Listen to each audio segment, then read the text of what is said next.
مرحبا أحبابي، واليوم رجعت لكم فيديو جديد وبأفكار حلوة وكيكة الليمون بالقدر أو بالجدر بالطنجرة. وقسمت العجينة 3 أقسام، هاي الشوكولاتة والبيضة والصفرة. أكيد هاي الصفرة مثل ما تشوفون سويت برشة قشر الليمون وخليت عليها هم شوية لون أصفر على مود تبين لأن ما تنطينا اللون اللي نريده. وهذه العجينة البيضة أخليها فوقها مثل ما تشوفون نفس مقادير الكيكة، 4 بيضات وكوبين طحين، كوب سكر ما أريدها حلوة، ونص كوب زيت، وكيس بيكنج باودر، وكيس فانيليا، ومبروش الليمون، وشوية عصرة ليمون على هذه العجينة الصفراء. مثل ما تشوفون بدينا بالتدريج نخلي العجينة مالت الكيكة الصفرة وشوكولاتة وبيضة وبعدين صفرة وبعدين بيضة، انتو شطارتكم.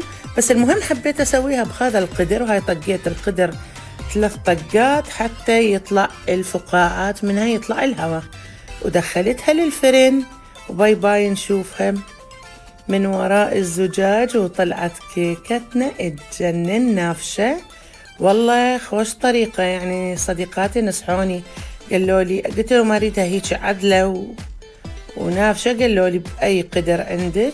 أنا عندي هذا الجرانيت والله ممتاز. وهاي قسمت الكيكة لأن عندي بالعيلة البعض ما يحبها شوية بها حموضة، فشلت القسم ما يحبون ياكلوها. هاي زينتها بالليمون وخليت الصوص أكيد جيلي، تعرفوا الجيلي هذا مال الليمون المطعم بالفراولة وبالمنكهات، الجيلي درته فوق الكيكة.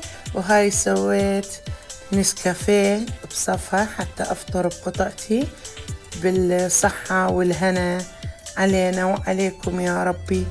وأتمنى عجبتكم، وأنتوا أكيد كلكم تعرفون مقادير الكيك وكلكم مسوين كيك، وما شاء الله كلنا ستات بيوت وشطار، بس يعني أفكار حلوة ناس تفيد ناس.